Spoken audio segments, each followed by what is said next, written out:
आज बात करने जा रहे हैं वेस्ट बंगाल की। आज ईद का त्यौहार है।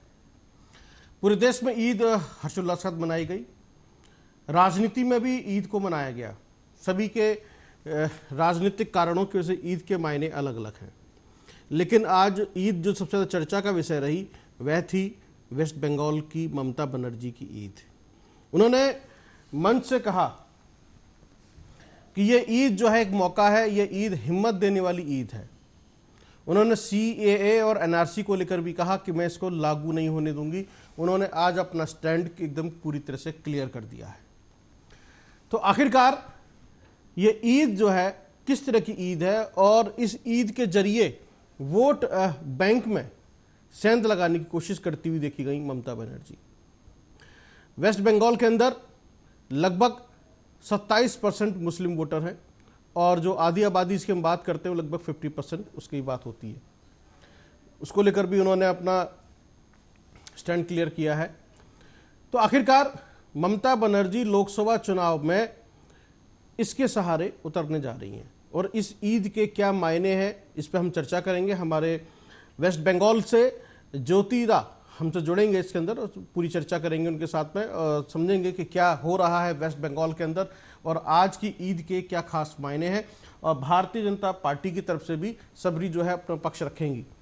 बीजेपी की नेता प्रवक्ता हैं।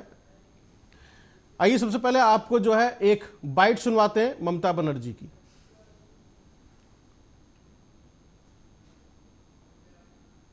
शुभेच्छा ईद मुबारक सबाइके।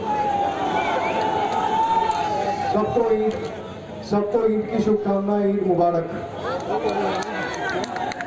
आपने एक महीना से रोजा रखा, अल्लाह के सामने दुआ मांगा, अल्लाह आपके हर दुआ कबूल करे और आपके परिवार में सब भाईचारा बरकरार रखे, सब प्यार से रहे और बंगाल का जो एकता है वो बरकरार रखे।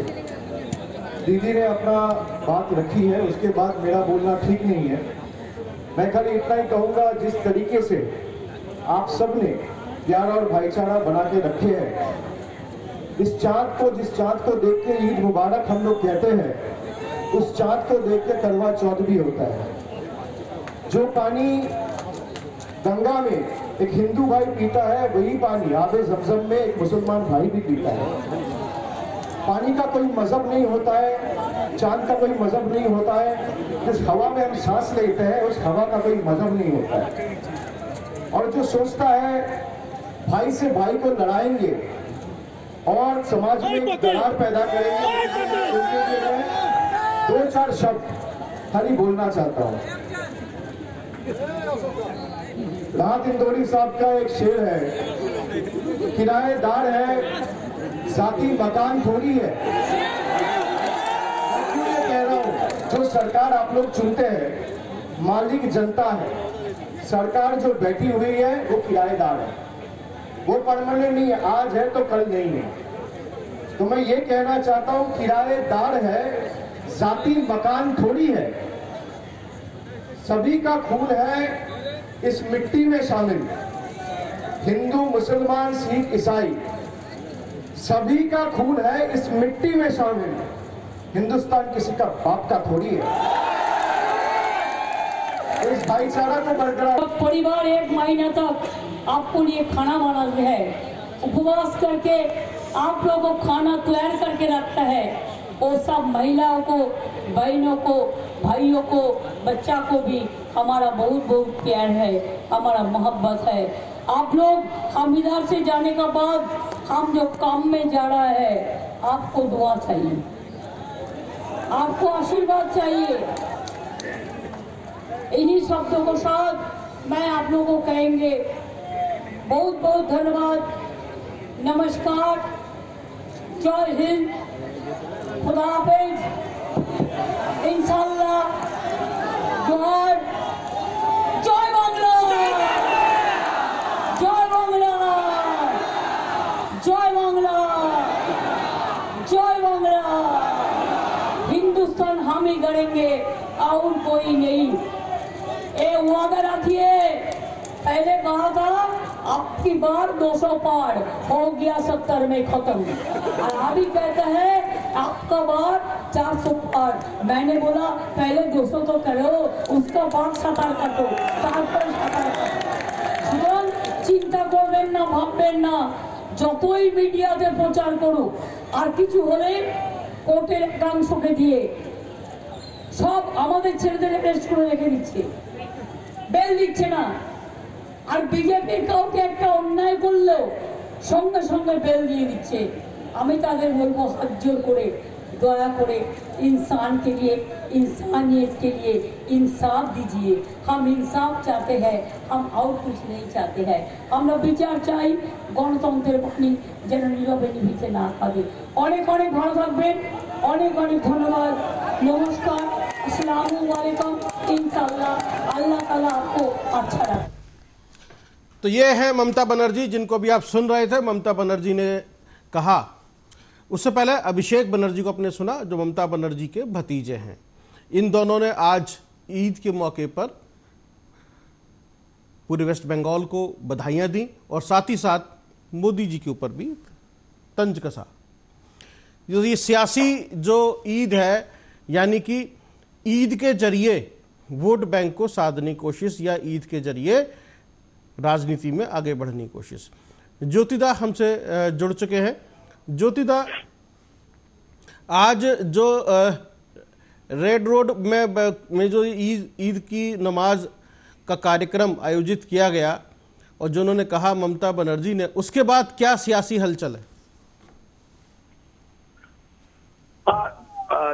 देखिए, ऐसा हुआ है क्या, आज जो रेड रोड में नमाज का जो कार्यक्रम था जी, उसमें तो सीएम सुवाई किए थे, वो अगली बार वो किए थे। वो ईद का प्रोग्राम में वो कोलकाता रहे तो वो रेड रोड का नमाज में वो सारी बात जब ये है वो जाते हैं। अभी अभी पहले तो ममता बनर्जी सीएम ने जाते थे, लेकिन अभी तो वो जो भतीजा को अभिषेक बनर्जी को साथ में लेके जा रहा है। बात है क्या, इधर ऐसा ही चल रहा है कि आज का जो मंच, जो नमाज का प्रोग्राम था, उसमें सीएम जाके बीजेपी गवर्नमेंट को एक हाथ लिया है।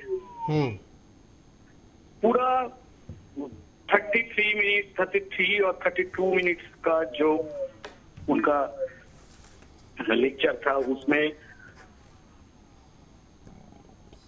बार बार एक ही बात सामने वो आता था। उन्होंने बोलता था ये ऐसा नहीं हुआ है, ये नहीं हुआ है, वो नहीं हुआ है। आप जानते हैं क्यों नहीं हुआ है? सेंट्रल गवर्नमेंट का जो ये है, इसलिए ये नहीं हुआ है। तो आप लोग वो चिंता मत कीजिए, हम हैं, आपका पास स्टेट गवर्नमेंट है, कोई भी असुविधा आपको नहीं होगा ये बंगाल में। ऐसा भी उसको वो बोल के सुना है हम लोग, जो बोला है ये हिम्मत का ईद है, ये जाने वाला दुश्मन का खिलाफ ईद है, ये जिंदगी का रेशमी लेने का ईद है, ये हिम्मत देने का ईद है। ऐसा बोल के वो पहले जो उनका लेक्चर उन्होंने शुरू किए थे। उन्होंने बोला है कि एनआरसी, सीएए और जो एक डिवाइड डीसीसी लेके सेंट्रल गवर्नमेंट यहाँ पर ऊपर प्रेशर क्रिएट कर रहा है, तभी टीएमसी नेताओं को जेल में भरता है। उन्होंने बोला है आप इंडिया में 140 करोड़ आदमी है, तो वो सबको ही आप जेल भरा दीजिए। आपको एक तो अलग से एक जेल करना पड़ेगा। जो सेंट्रल गवर्नमेंट अभी ED, CBI, income tax, NIA को जो ये इलेक्शन में एडवांटेज ले रहा है। जी, तो ये इससे ठीक है, ममता बनर्जी ने इस तरह की बातें कही वहां से, तो बीजेपी ने इसके ऊपर कुछ रिएक्शन दिया है? देखिए, वो श्रमिक भट्टाचार्य में ऐसा ही बोला है जे वो तो ऐसा ही तो बोल रहा है, पहले से ही ऐसा ही बोल रहा है, उनका पास तो और कुछ नहीं है, वो ये निर्वाचन इलेक्शन में वो हार जाएगा, इसलिए वो डिप्रेशन का हो गया उसका, इसलिए वो ऐसा बात बोल रहा है। जी, चलिए, हमारे साथ में सरबरी मुखर्जी हमसे जुड़ गई हैं, उनसे हम बात करते हैं। सरबरी जी, आपका स्वागत है आर्या न्यूज चैनल पर। नमस्कार। नमस्कार जी, आज जिस तरीके से ममता बनर्जी ने कहा कि ये हिम्मत वाली ईद है या हिम्मत देने वाली ईद है, और जो उन्होंने सीए और एनआरसी को लेकर अपना स्टैंड भी क्लियर कर दिया, तो आपकी भारतीय जनता पार्टी कैसे देख रही है इसको? देखिए, एक अजीब बात लगा कि कोई भी धर्मीय सभा से राजनीतिक बात हो ही नहीं सकती, ये वो कर ही नहीं सकती जो उन्होंने आज के किया। तो धर्मीय सभा और राजनीति का मंच, ये दो एकदम अलग किस्म का होता है जी। और आज उन्होंने जैसे बात की तो हमको ऐसा लगा कि उन्होंने धर्म सभा से वोट की मांग की, और उन्होंने ऐसी भी बात बोली, आज हमें सुनने में आया कि उन्होंने ऐसा कहा कि तृणमूल कांग्रेस महामाटी मानुष की सरकार चलती है आप लोगों की बदौलत, ये बात उन्होंने की। तो इन्होंने ये स्टैंड क्लियर कर दिए कि तृणमूल कांग्रेस का जो सरकार चलती है वो बंगाल की 9 करोड़ वोटर की वजह से नहीं, कि 9 करोड़ जनता की वजह से नहीं, वो चलता है कि आज जो लोग ईद की उस प्रोग्राम में जमा हुए थे उसी के बदौलत उनके महामाटी मानुष के सरकार चलते हैं, तो उसके बधाई भी दिए हैं। और देखिए, ये बात भी क्लियर हो गए कि जैसे उन्होंने कहा कि हम लोग संदेश खाली में देखा कि शेख शाहजहां के जो रवैया हम लोग ने देखा, जो काम हम लोगों ने देखा, जो महिलाओं के ऊपर जो लगातार बलात्कार करने की जो कार्यक्रम उन लोगों ने किया था, तो इसके वजह से हम लोग को पता चल गया कि जो अत्याचार, जो निर्यातन माँ के साथ, बहन के साथ संदेश खाली में किया हुआ था, जो ऐसा किया वो उन लोगों को सपोर्ट किया और उन लोगों को थैंक्स भी दिए कि आप लोगों की वजह से, आप लोगों की बदौलत माँ माटी मानुष का सरकार चलती है। तो ये बात आज बंगाल के सारे लोग सुने हैं, सारे धर्म के लोग भी सुने हैं, और सबने मेरी तरह शायद सभी ने एक ही बात सोचे कि हम लोग का जब दुर्गा पूजा होते हैं तो दुर्गा पूजा का कोई पूजा मंडप से हमारे भाजपा की कोई भी नेता ऐसे कहने की सोच भी नहीं सकते थे जी। कि ऐसा कहा सकते हैं, ये सोच भी नहीं सकते थे, जो आज माननीय मुख्यमंत्री ने ये बात की जी। तो उन्होंने उनका स्टैंड पॉइंट क्लियर कर दिया कि उनका वोट बैंक, उन्होंने उसका स्टैंड पॉइंट क्लियर कर दिया कि क्यों वो लोग सीए के विरोध करते हैं, ताकि उन लोगों को पता है कि उनका वोटर कौन है, झूठ के वोटर के वजह से वो वोट जीतते हैं। और हर एक 2 दिन पहले उन्होंने ये भी कहा कि उनका एजेंट को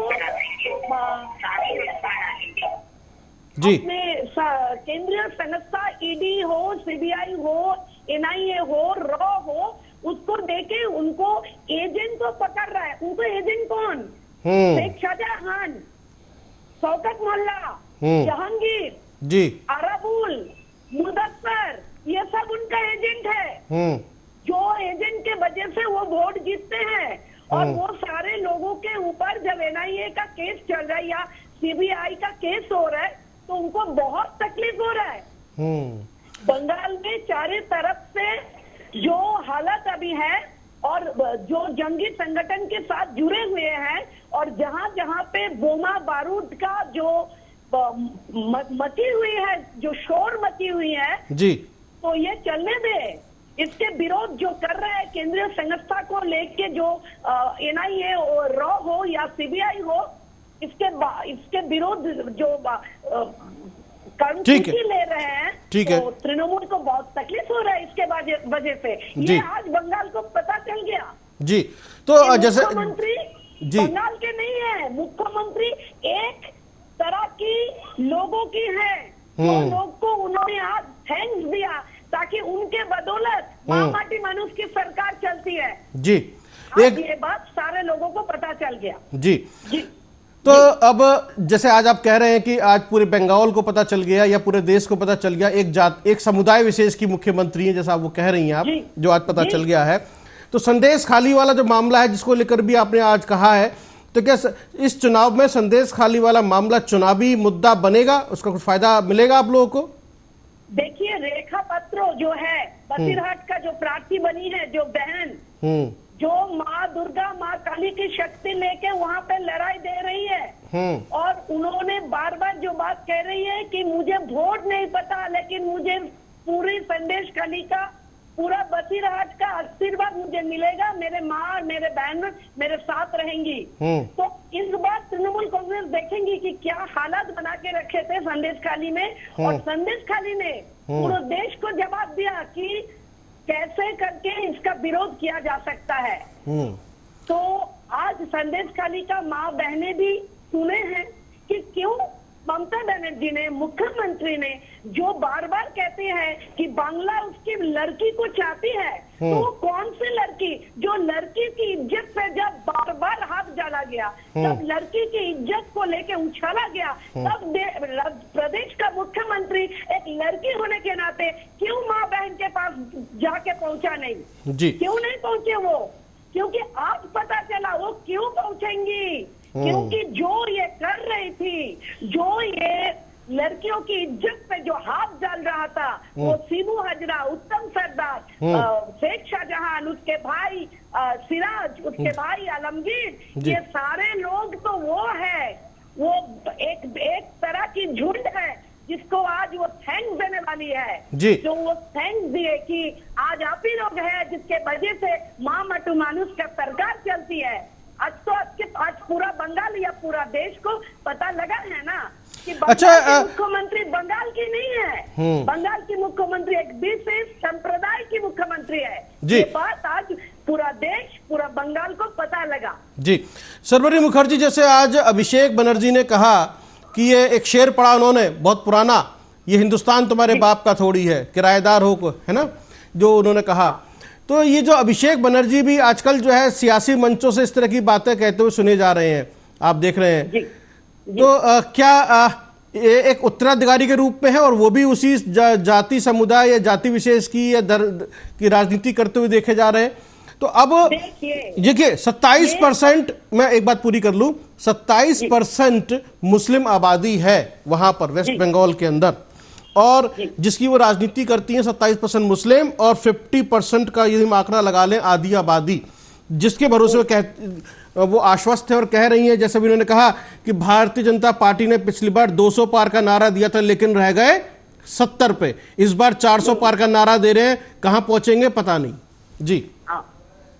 देखिए, एक तो ये अभिषेक बनर्जी जो है जी, वो बार बार अपने आप को जातीय स्तर का जनरल सेक्रेटरी मानती है, जो दल, उसका जो दल वो आंचलिक दल है जी। तो ये तो बड़ी एक हास्यरस का बात है, ये कॉमेडी बन गया कि जो दल का वो अपने आप को बताते हैं कि राष्ट्रीय दल तृणमूल कांग्रेस का मैं जनरल सेक्रेटरी हूँ, लेकिन एक जो वजह है कि तृणमूल कांग्रेस निहाती एक आंचलिक दल बन के रह गया जी। तो उन्होंने क्या कह रहे हैं क्या नहीं कह रहे, इसके बारे में हम भाजपा वाले सोचते ही नहीं है कि वो है कौन, ठीक, वो उसके साथ राजनीति का कोई संबंध ही नहीं है, वो लूटने वाले में है, वो लूट मार करते हैं। वो एक है जो तृणमूल कांग्रेस जो है वो पीसी और भाईपो, टीसी भतीजा का जो कंपनी है वो कंपनी का शेयर होल्डर है अभिषेक बनर्जी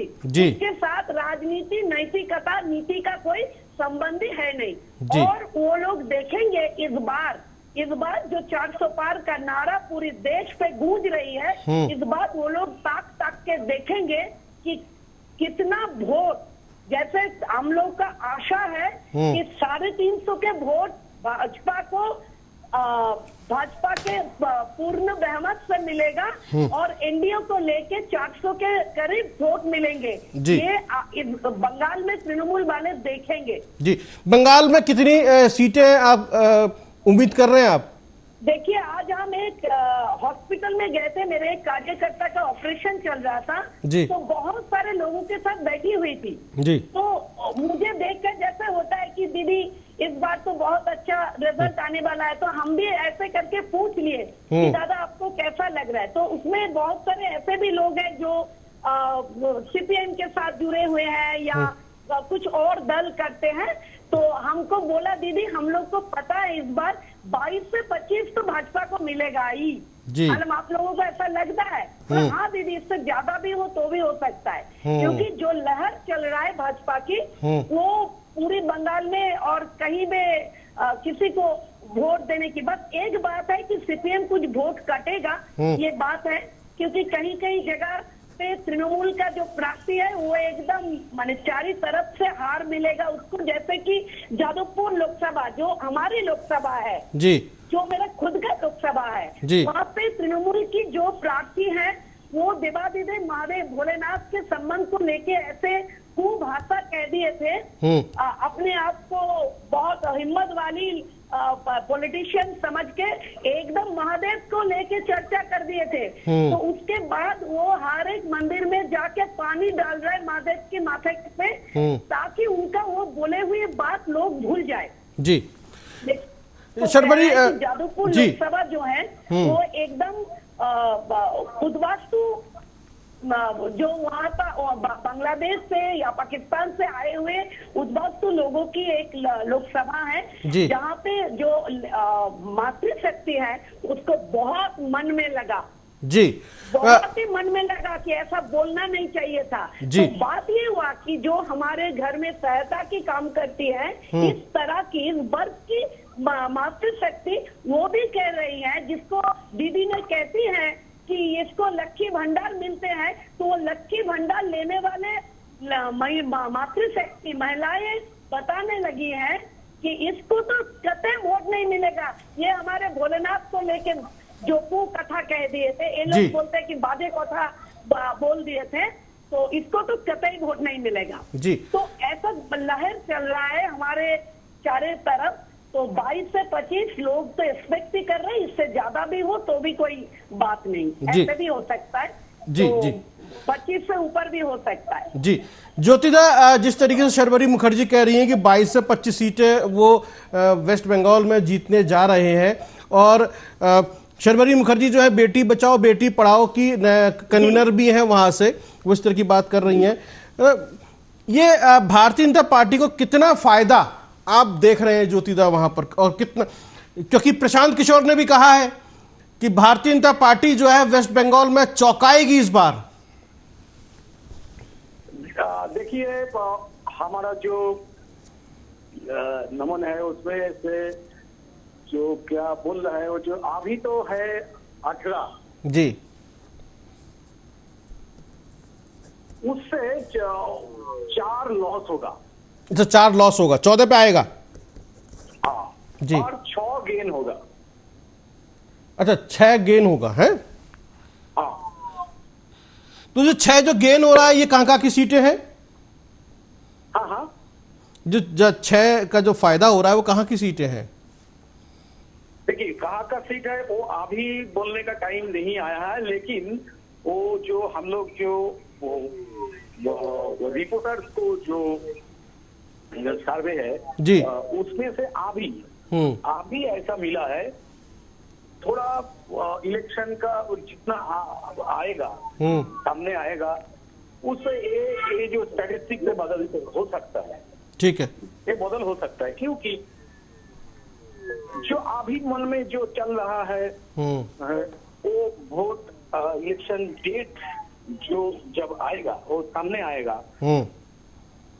तब चेंज हो सकता है, तब थोड़ा चेंज हो सकता है।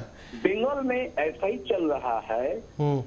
आज एक घटना घटता है तो कल और एक एक्शन रिएक्शन होता है। ठीक है, देखिए ये जो NIA का जो बात था वो था 2001 का जी, लेकिन 2004 आके वो जो केस है वो हाईकोर्ट ने बोला है वो NIA पूरा भार अर्पण किया है जी।